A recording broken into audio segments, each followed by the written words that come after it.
sebagai anak Tuhan? Saya jawab, lam yalid wa lam yulad. Allah tidak beranak dan tidak diperanakan. Joy. Mestinya yang tersinggung itu saya, bukan dia. Dia mengucapkan kepada saya, Habib Rizik, selamat Natal. Saya tahu artinya, selamat hari lahir Yesus Kristus anak Tuhan. Sebagai anak Tuhan, mestinya saya tersinggung dong. Untung gue gak kepret. Nah kalau kita tersinggung kan mestinya kita kepret, betul? Kurang ajar lo, anak Tuhan dari mana? Kalau Yesus anak Tuhan, bidangnya siapa?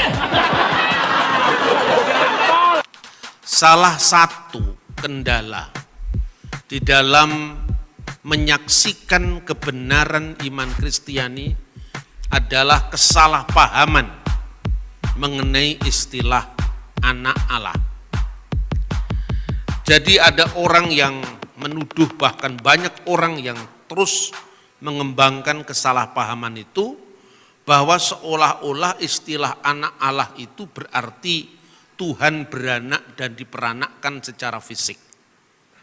Ada ungkapan yang sangat terkenal yang sering dikutip dari ayat agama lain, yaitu Al-Quran, yang menegaskan Allah itu tidak beranak dan tidak diperanakkan. Lam yalid wa lam yulad. Dan untuk itu kita orang Kristen setuju. Memang Allah tidak beranak dan tidak diperanakkan secara fisik, secara biologis. Seolah-olah istilah anak itu tidak bisa dipakai kalau tidak ada istri. Nah, pandangan seperti ini tentu pandangan yang sangat primitif, karena ini menghadapi sebuah politisme atau penyembahan banyak ilah-ilah atau dewa-dewa yang ada di sekeliling Mekah yang dikritik oleh Nabi umat Islam yaitu Muhammad Shallallahu Alaihi Wasallam. Dalam banyak hal ternyata apa yang dikritik oleh saudara-saudara kita Muslim itu sesungguhnya juga kita tidak imani. Sesungguhnya kita tidak mengimani apa yang dituduhkan kepada kita. Dan orang itu boleh bersaksi, tapi bersaksi yang tidak harus melukai orang lain. Bersaksi dalam semangat merayakan perbedaan, karena keutuhan bangsa kita ini juga tanggung jawab dari kita semua. Saudara-saudara yang terkasih, karena itu ketika orang mengembangkan pandangan agama dia untuk menilai orang lain, itu sumber salah paham. Seperti saya istilahkan istilah putra Allah tadi. Padahal konteksnya apa? Yesus disebut anak Allah. Itu karena Yesus adalah firman Allah. Dan di situ ditegaskan keilahiannya sebagai sang firman yang sudah ada sebelum segala sesuatu ada, dan juga pada saat yang sama ketika firman itu menjadi manusia. Dan Yesus itu sepenuhnya manusia.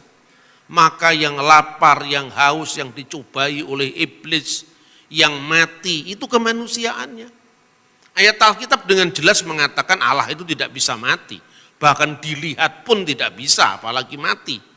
Karena dalam ayat 18 dikatakan tidak seorang pun pernah melihat Allah. Tetapi anak tunggal Allah yang ada di pangkuan Bapa, dialah yang menyatakannya. Melalui turunnya firman menjadi manusia itu, maka Allah yang tidak kelihatan menjadi kelihatan dalam wujud nuzul atau inkarnasinya sang firman yang menjadi manusia. Dalam teks asli dari Injil Yohanes pasal 1 itu berbunyi begini. En arki in ho logos. Pada mulanya adalah logos. Ki ho logos in prostonteon. Dan logos itu bersama-sama dengan Allah. Ki theos in ho logos. Dan Allah sendirilah firman itu. Logos ini sudah ada sejak abad pertama, bahkan sebelum zamannya kekristenan. Logos itu bersama-sama dengan Allah, dan Allah lah logos itu. Pertanyaannya, kenapa firman itu adalah Allah? Pertanyaan ini penting karena apa? Ini bicara tentang pra-eksistensi Yesus. Apa artinya pra-eksistensi Yesus? Sebelum Yesus datang ke dunia, dia sudah ada. Karena alam semesta ini diciptakan oleh firman Allah. Dan Yesuslah firman Allah itu sebelum kedatangannya ke dunia. Maka seringkali di dalam ceramah-ceramah saya selalu tanya, Allah dengan firman Allah lebih dulu mana adanya? Terus dijawab, lebih dulu Allah Pak, katanya saksi Yehova. Berarti firman Allah itu ada kemudian setelah Allah, betul. Nah, kalau firman Allah ada setelah Allah, berarti ada waktu di mana Allah ada, firman-Nya belum ada. Berarti Tuhan pernah tidak bisa menciptakan, baru belajar dulu ada firman-Nya baru bisa. Oh enggak begitulah, terus dulu siapa? Kalau Anda jawab dulu Allah, berarti Allah pernah ada, firman-Nya belum ada. Kalau dijawab lebih dulu firman, firman-Nya siapa? Ya toh? Maka jawabannya sama-sama kekal. Karena tidak mungkin Allah ada tanpa firman-Nya.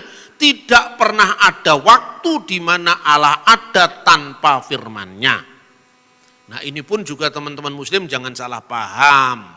Firman dalam iman Kristen itu beda dengan firman dalam agama Islam. Karena kalam, kalau dalam pandangan Islam misalnya Quran kalamullah, itu kekal, tidak berawal, tidak berakhir, karena kekal kan, itu bersifat tidak terhingga. Karena Allah menciptakan segala sesuatu melalui firman-Nya. Jadi firman tidak mungkin diciptakan karena firman itu mencipta.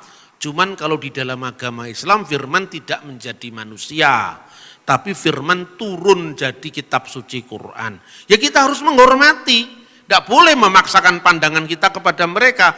Begitu juga kita mohon, jangan paksakan pandangan Islam terhadap kita.